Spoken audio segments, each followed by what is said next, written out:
दिसंबर के महीने में मैं वीडियो शूट करने के लिए घर से खा पी के निकल पड़ा और लगभग 10 बजे से मैं वीडियो शूट करते करते बिडहर घाट पर पहुंचा।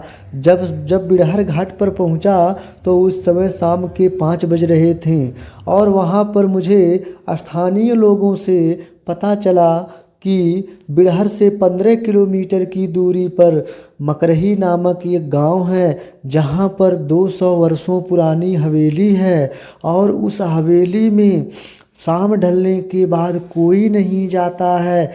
और मैंने जैसे ही यह सुना तो मेरे अंदर से एक आवाज़ आई, क्यों ना मैं इस अद्भुत हवेली को लोगों के सामने रख सकूं कि उसमें ऐसा क्या है जहां शाम ढलने के बाद वहां पर कोई नहीं रुकता, वहां पर कोई नहीं जाता।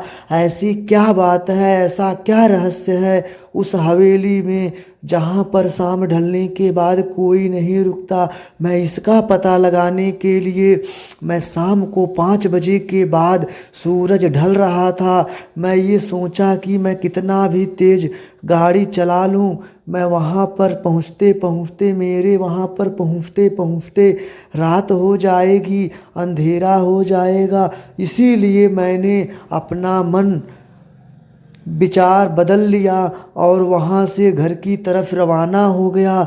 लेकिन मुझे ये पता था कि मैं कुछ दिनों के बाद वहाँ पर अवश्य जाऊँगा। और वैसा क्या रहस्य है जब रात में वहाँ पर कोई नहीं रुकते हैं, ऐसी क्या बात है कि शाम ढलने के बाद वहाँ पर कोई नहीं जाते हैं। मैं इस रहस्य का पता लगा कर रहूँगा और लोगों को इस सच का पता भी चलेगा कि आखिर क्या था उस हवेली में, क्यों उस हवेली को भूतिया हवेली कहते हैं।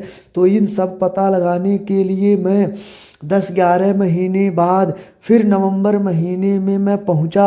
और जब मैं वहां पहुंचा तो कुछ लोग वीडियो शूट कर रहे थे, सेल्फी ले रहे थे और मैं जब अंदर के दरवाज़ों को देखा तो स्तब्ध रह गया। मुझे वहाँ ऐसी ऐसी आवाज़ें सुनाई देने लगी जिससे मैं परेशान हो उठा। मुझे ऐसा लगने लगा कि ऐसी क्या मतलब रहस्य है कि इतना मतलब आवाज़ आ रहा है। मैं तो वहाँ परेशान हो उठा। मुझे ऐसा लग रहा था कि मैं वीडियो शूट ही नहीं कर पाऊँगा। लेकिन किसी तरह से मन में अच्छे से इरादे को लेकर वीडियो को शूट करता रहा और अंत तक मैंने वीडियो को शूट कर लिया। आइए जानते हैं इस हवेली के बारे में, अर्थात ये हवेली किसकी है और वो हवेली छोड़कर यहाँ से क्यों चले गए, क्या रहस्य है इसका। तो आइए हम जानते हैं। हवेली के वर्तमान मालिक ठाकुर राघवेंद्र बहादुर सिंह उर्फ महेश्वर सिंह के संक्षिप्त विवरण में प्राप्त जानकारी के आधार पर इस हवेली का रहस्य का पर्दाफाश हुआ। उन्होंने बताया कि माधव प्रसाद सिंह, किशन प्रसाद सिंह 2 सगे भाई थे। माधव प्रसाद से हंसवर हवेली है और किशन प्रसाद से मकरही हवेली।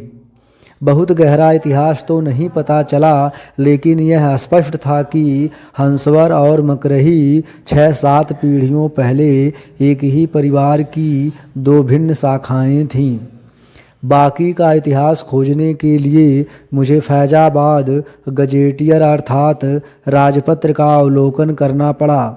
बिखरे हुए इतिहास के टुकड़े को जोड़ने पर जिस संग्रहित सूचना का विवरण कुछ ऐसा है। भारत का पहला मुगल शासक बाबर था।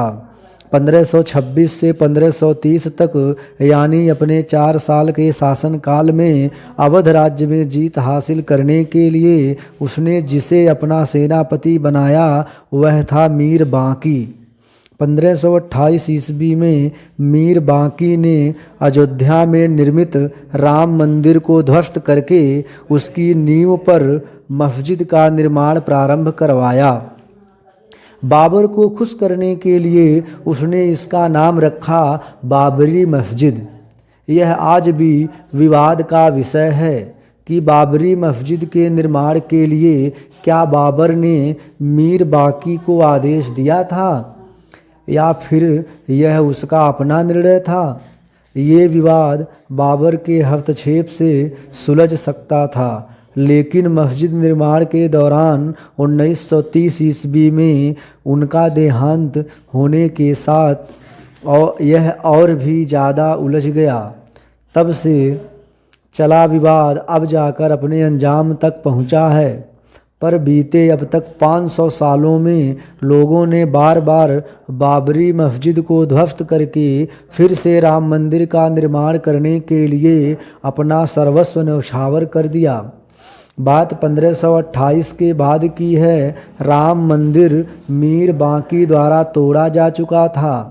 मंदिर का निर्माण तीव्र गति से हो रहा था। इस निर्माण को रोकने के लिए कई राजाओं ने अयोध्या पर छोटे छोटे आक्रमण प्रारंभ कर दिए। इसमें शामिल थे हंसवर के राजा रणविजय सिंह थे। अपने पुरुषार्थ से अन्य राजाओं से मिलकर उन्होंने मस्जिद का निर्माण कार्य को 15 दिनों तक रोके रखा। मीर बांकी के पास मुगलों की विशाल सशस्त्र सेना थी। सभी राजाओं ने अपनी पूरी क्षमता के साथ युद्ध किया और वीर गति को प्राप्त होते रहे। और रणविजय सिंह के बाद उनकी पत्नी जय राजकुमारी ने 3000 महिलाओं की सेना के साथ जन्मभूमि पर आक्रमण किया। महारानी की प्रबल भावनाओं को देखते हुए कई साधु संतों ने भी उनका साथ दिया। बाबर की मृत्यु के और हुमायूं के राजा बनने के बीच सेना का तालमेल बिगड़ गया और इसी का फायदा उठाकर जय राजकुमारी ने जन्मभूमि पर अधिकार कर लिया।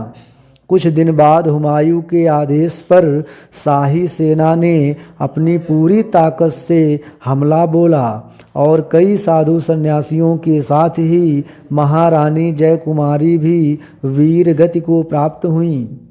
इस ओजस्वी परिवार की कई पीढ़ियों ने अयोध्या के राम मंदिर के लिए अपना संघर्ष जारी रखा। 1905 ईस्वी में संकलित किए गए फैजाबाद गजेटियर के अनुसार बलवल तालुदारों को अंग्रेजों द्वारा मुख्य रूप से 2 महलों में बांट दिया गया। तत्कालीन हंसवर के पुत्र बाबू नरेंद्र बहादुर सिंह 42 गांव और 206 पट्टी के मालिक बने, जबकि मकरही की ठकुराइन चंद्रभलु कुंवर 46 गांव एवं 189 पट्टी की मालकिन बनी। इस समय उनके हिस्से में आई मकरही में बनी एक छोटी सी कोठी। ठकुराइन चंद्रभल कुंवर के पुत्र हुए कमला प्रसाद सिंह, जिन्होंने 1937 में मकरही की इस विशाल कोठी का निर्माण प्रारंभ करवाया। इनके 3 पुत्र हुए, महेश्वरी प्रसाद उर्फ लाल बहादुर, जिनकी पत्नी का नाम था विमला देवी, दूसरे पुत्र हीरा सिंह एवं सबसे छोटे पुत्र नंद किशोर सिंह। कई सालों के निर्माण के बाद माहेश्वरी प्रसाद और विमला देवी की देखरेख में मकरही की इस हवेली का विशाल कार्य संपन्न हुआ। ठाकुर महेश्वरी के पुत्र अमर सिंह, जिनकी पत्नी मनहर सिंह राजस्थान से थीं। 2007 में पति अमर सिंह की मृत्यु होने के बाद संपत्ति को लेकर विवाद बढ़ा, अतः अपने पुत्र ज्ञानू सिंह के साथ इस हवेली को उन्होंने छोड़ दिया और लखनऊ में जाकर बस गईं। ठाकुर राजभूतों का राज जानकर निश्चय ही गर्व की अनुभूति होती है। आशा है कि आपको वीडियो पसंद आया होगा। अगर वीडियो पसंद आया हो तो लाइक कर दें और चैनल पर अगर नए हैं तो सब्सक्राइब कर दें, और ताकि इस तरह की वीडियो और बनाने के लिए मुझे प्रेरणा मिल सके। वीडियो देखने के बाद निसंदेह आपके दिमाग में कुछ चल रहा होगा, तो देर ना करें, उन विचारों को शब्दों में समेटकर कमेंट बॉक्स में लिख डालें। मैं हूं आपका सन्नी सेवक और आप देख रहे हैं इस वीडियो में सन्नी सेवक की सेवा। इस वीडियो में मेरी आवाज़ को झेलने के लिए आपका बहुत बहुत धन्यवाद।